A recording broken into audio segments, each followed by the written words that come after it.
long. Hey guys, welcome back to my channel. For those of you who don't know me, my name is Heather King and I'm so glad you're here. Make sure to hit that subscribe button so you can stay up to date with any future videos, but as of now, let's get into it. So earlier last week I asked you guys what you wanted to see on my channel and y'all asked for a Q&A video, so here it is. And to put a little twist on it, I've decided to call it Spilling the Tea with Heath episode 1. So pretty much we're just gonna drink some tea, spill the tea about all the questions you asked me, and yeah, cheers to y'all and let's get started. Okay, so y'all asked some really good questions, not gonna lie. Let's see. Okay, and honestly y'all, I had to write down my answers because some of these were so good, and when I was thinking of what I wanted to say, I was like, this video is gonna be 30 minutes long if I don't write down exactly what I'm gonna say. So the first question says, as someone who loves worship leading, what are your top favorite worship leaders or groups? Fantastic question. For those of y'all who don't know, I'm a worship leadership major, so worship and just like Jesus and all of that goodness is right up my alley. I love Mosaic worship. I love Hillsong, Bethel, like all three of those groups are absolutely incredible and so anointed and talented. I love Amanda Cook, she's fantastic, and Anna Golden, ooh, my girl, she is incredible, and actually like one of my all-time favorite worship songs is by her. I'm actually going to link all of those artists down below, so if y'all, actually you know what, I'm just going to link my worship playlist down below, so if y'all want to listen to those groups, they're on that playlist, so yeah. Okay, next question says, relationship advice. And this one I had to write down because that was so broad and I could have gone in so many different aspects. So I'm gonna try to keep this snappy. But, where to start? Okay, my relationship advice, obviously, like I said, like, I love Jesus, love the JC, and my faith is super important to me, so I try to keep that in the center of all aspects of my life, especially when it comes to relationships. So, if I could give you any advice, and honestly I feel like this advice can go into anyone's life, whether you're in a relationship, single, or wanting to be in one, my advice would be, instead of constantly asking God to bring you Mr. Right or constantly looking for Mr. Right, start praying that God makes you the right person for someone, and that doesn't even have to be when it comes to dating relationships. It can be being the right friend, being the right daughter, being the right employee, just any aspect. And that's kind of been my prayer for my life right now, is God, just make me who you want me to be and make me the right person for someone, because the things that we're pouring our time into and who we try to be is who we reflect, and that's who we're going to attract. So for me, like, I want to make sure I get my heart ready and become the right person, so whoever God does have in store for me, like, I won't miss that. So just really trying to become the best version of myself and let God just seep into every aspect. Some other advice I could give you is, don't try to seek out a relationship, because anytime like in my life where I've purposely sought out a relationship, because it can get hard, like when you see everyone in a relationship and you are like, man, I wish I had someone to go on a date with. It can get hard not to look for one, but I just encourage you, don't look for one, because it never truly ends up being a healthy and like godly relationship. So just be patient, and in those seasons of singleness, find joy in that, and just focus on yourself, focus on your friends, your family, and like I said, becoming the best version of you, because when the right person is supposed to come into your life, they will. But for the time of just being single, enjoy that season and let God work in you, learn the lessons you're learning, mature, and just focus on really becoming the best version of yourself. And the last tip I have for relationship advice is, this is going to sound cheesy, but this is something I've been starting to do in my life, is start praying for whoever your future person is. Like, just pray that, you know, God be with them. Pray that they stay strong in every aspect of life, that their heart and their mind stay pure, and that they just continue to have joy in their life. And even if you are in a relationship, pray for your significant other that they continue to pursue the Lord. And yeah, that's the best advice I can give you. But if you are single or in a relationship, I hope that helped in any way. Okay, so our next question says, one word to describe 2017 and why. So my 2017 was such a beautiful year. It was also a really hard year because a lot of hard things happened. I mean, I started school, I moved away. First semester was really rough. Life was throwing all types of curveballs.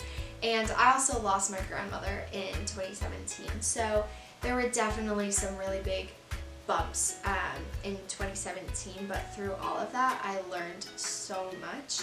And I feel like my relationship with God really deepened during 2017. So if I could describe last year, it would really just be stretching, because even though it was hard, I learned a lot, and I learned to trust God more than I ever have in my life. So it was very stretching and very growing, and I'm so thankful for all of the trials last year brought. I wouldn't change anything about last year, because it really showed me so much about myself and where I need to grow, and just brought me closer to God. Someone asked, how do you do it all? School, work, the blog, and your Instagram. Well, first off, I'm human and I mess up so much, but I think one of the lessons I'm learning, like with Instagram and my blogging and school and work and all the life things, is just really being on top of time management and staying organized. Like, I'm a planner type girl. Like, if I don't write it down, like, it doesn't get done. So just really being on top of time management, organization, and just really teaching myself to, like, get down to business when I need to get down to business. I love tea, y'all. I need to drink more tea. Ugh, like this if you like tea. Someone asked, how did your blog get so popular? So my blog is still pretty small. It's still growing. I'm so happy of, like, where it is now, because all throughout high school I blogged, but didn't really take it seriously until my senior year, when I completely relaunched it to the Brunette Cafe, and ever since then I've just been very, very dedicated and very committed of trying to get as much content out and just staying on top of the game. So I think with anything, like whatever you're pursuing in life, if you just stay very committed and dedicated, success will come your way. But thank y'all and thank God for people actually liking my blog and wanting to read it and viewing my YouTube videos. So, but yeah, just staying really dedicated and committed.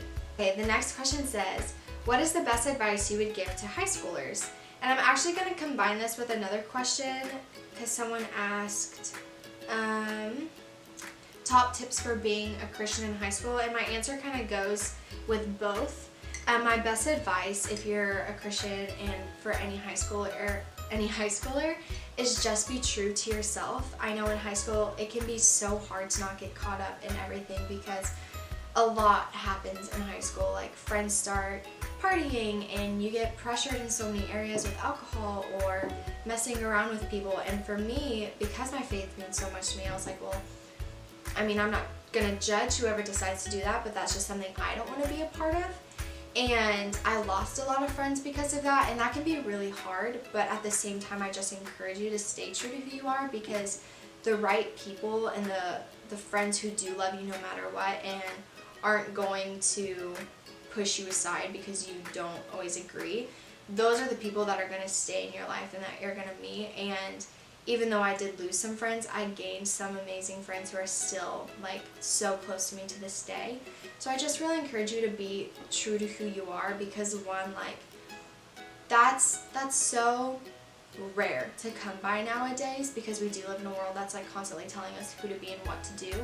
And I promise you, like, people will really respect you and look up to you if you do stay grounded in who you are and, like, what you believe. And also, the right friends and the right people will be brought into your life. So that's probably my best advice for any high schooler and any high schooler who is a Christian too. Okay, so the next question says, what advice would you give to your younger self? So I would go back and tell baby Heather, you know, it's gonna be okay. And I know that sounds so cliche and cheesy, but, you know, anyone in life, we go through trials and we go through challenges. And there were a lot of times in my life when I was just like, I can't go on, like, I can't keep doing this. And I would just ask God, I was like, God, why? Like, I want this to be over, and I don't want to keep doing this anymore. But through that, I've learned, you know, God's never going to let me go through something that I can't handle and that doesn't have a purpose behind it. And, you know, it's grown me and it's taught me so much. So if I could go back and talk to baby Heather, I would just say, hey, you're going to get through this. Like, it's going to be okay. Like, every season is for a reason, and you're in you're here for a reason. You're going to learn something and it's going to be hard, but God has you, and this too shall pass, and you're going to get through this, and it's going to make you stronger. And like that's something I have to tell myself now, you know, because life is always throwing curveballs, but I would definitely go back and tell younger me, like, it's going to be okay, because there were times when I was like, I can't see the light at the end of the tunnel. So, I mean, if that's you, like, if life is really hard right now, like, I promise you it's going to be okay, and like God has you, and he's not going to let you fail, because he has a plan and a purpose of your life. So that's my advice for younger me, and you too, if you are in that type of a season right now. Okay, someone asked, what did you use to start your blog? So I used WordPress. I still use WordPress. That's what I do to get all my content out. But I bought my template from a certain site. I can't really remember. And then I bought my URL through GoDaddy. So if I can find that site where I bought my template, I'll link it below. But if you want to start your blog, like, I'll put everything that I used in the link in the description box below, so you can start yours too. Okay, someone asked, do I have siblings? Yes, I have two beautiful older sisters. I'm the baby. It's a house full of girls.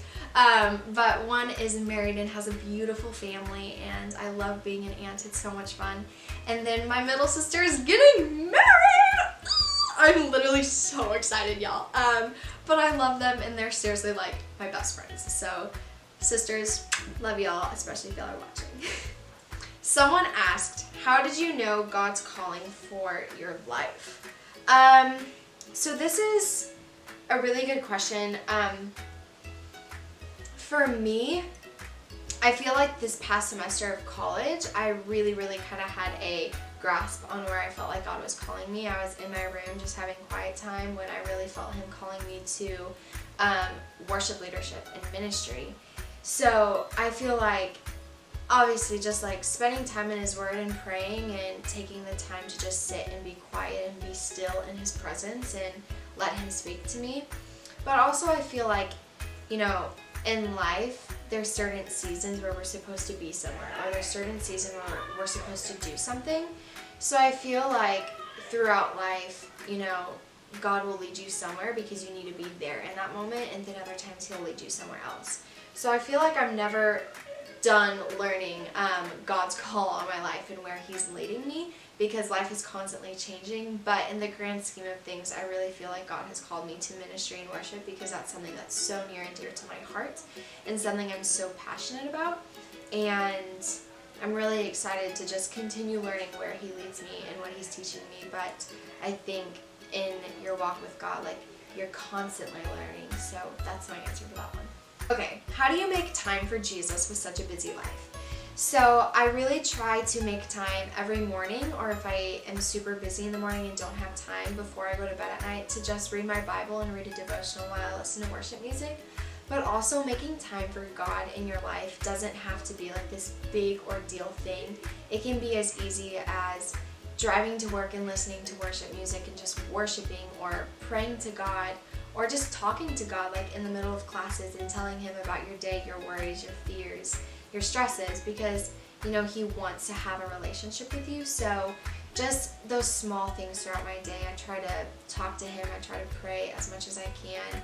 Every time I'm driving to work, I like listen to my Jesus jams, that I call them, and then just trying to make that time for a devotional before bed or in the morning. So just those little things throughout the day. What is your best advice for making godly friends in college? So this is a great question, and this is something I'm still learning because I'm still new to college. But be patient. That's the best advice I can give you is just to be patient, because, you know, you pretty much are starting your life over when you move to college, and it's beautiful, but it can also be really hard at the same time, because, you know, you're not with the same people who you've spent your whole life with. It's new, and it's new people, and you really are kind of on the whole time. But I would just be patient, because it's a process making good friends. And also put yourself out there, like go to as many social events as you can, like talk to as many people as you can. Just put yourself out there, even if that is hard for you. And also just pray. That's something I do. It's just, God, like, bring those people into my life, like bring the right friends in my life and take out the wrong friends. So just trust God that the right people will come into your life, and also to be patient, because good relationships and quality things take time. Someone asked, will you talk about your experience with the Miss America organization, struggles, victories, etc.? Have you always won, or have you experienced losses? What would you say to the girl who's struggling with losing time and time again? So for those of you who don't know, I was actually Miss Texas Outstanding Teen in the Miss America organization. And to answer your question, it was one of the best experiences of my life. It taught me so much. I saw a lot. I got to meet people from all walks of life, and I feel like it really grew me and made me, it was one of the things that made me who I am today. And I'm so thankful for that. But, you know, with anything good in life, there's also struggles in that. And there were a lot of struggles, because when I did win the state title, I was busy every weekend and I was constantly going. And that was during my senior year of high school, where you're supposed to be out and have fun and be social. And a lot of weekends, like, I had to say no to friends and be like, sorry, I can't go to this, or I can't go to that. Like, I have prior commitments. I'm going to a children's hospital, or, oh, I'm speaking at this event. And in those moments, it's really hard, especially when someone's not in the organization, to understand, like, well, why can't you hang out? Like, just cancel. Like, you don't need to go. And I would try to explain to them, like, you know, like, I won and this is my job now. Like, this is my commitment and I can't back out, because these people are expecting this, and that's my commitment and my priority. And I also lost friendships because there were some people who just didn't agree with the organization, because, you know, pageantry doesn't always get the best rep. So that's really hard to lose friends who mean the world to you. But that goes back to what I said earlier, the right people who are supposed to be in your life will be. And sometimes people are in our lives only for a season, because we need them for that season, and then sometimes they leave. But you just have to trust God with that and know that, okay, the right people are supposed to be in my life, and they will be. And with that said, because of this organization, I met some of the best friends I ever had. And that's because we all went through very similar events and circumstances, and we were able to relate with each other. So even though I was so blessed to win the state title eventually, there were losses along the way. And losing doesn't always mean losing the title. It can also mean losing friends and losing relationships. To give you advice to the girl who's struggling with losing time and time again, I want to remind you that this organization is so much more than just a crown and a title. And I know that sounds so cliche and so cheesy, but I want to encourage you and to remind you, one, whether you ever win a title or not, that does not take away your credibility at all. The fact that you have put yourself out there is so courageous, and I want to applaud you for doing that, because it's not an easy thing to do. So be proud of yourself no matter how far you've come. And also, I want to remind you that, like I said, it's more than just a crown and a title. You have to think about the intangibles. Like, not many young women get to say that they go into a 10-minute interview and get to talk current event and politics to 8 different adults. And you get to talk to these people from all walks of life, and you get to practice a talent, and you're studying world news and all of these things, and you're also creating memories and friendships to last a lifetime. So those are the intangibles that you can take with you no matter where you go.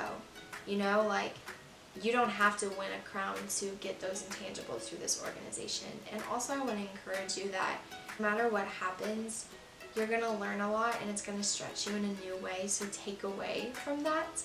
And one of my favorite verses is Esther 4:14, perhaps you were made for such a time as this. And you were made for such a time as this. Whoever asked this question, you were made for a time as this, to grow in your relationships and to put yourself out there. So whether you win or you don't, that's only God knows. But I want to encourage you to continue chasing after your dreams, continue pursuing them, pour into the girls' lives that you're around, and know that you are beautiful, you are talented, you are intelligent, and you have everything that it takes to be whatever title you're going through. But no matter if you win that or not, that doesn't take that credibility away from you.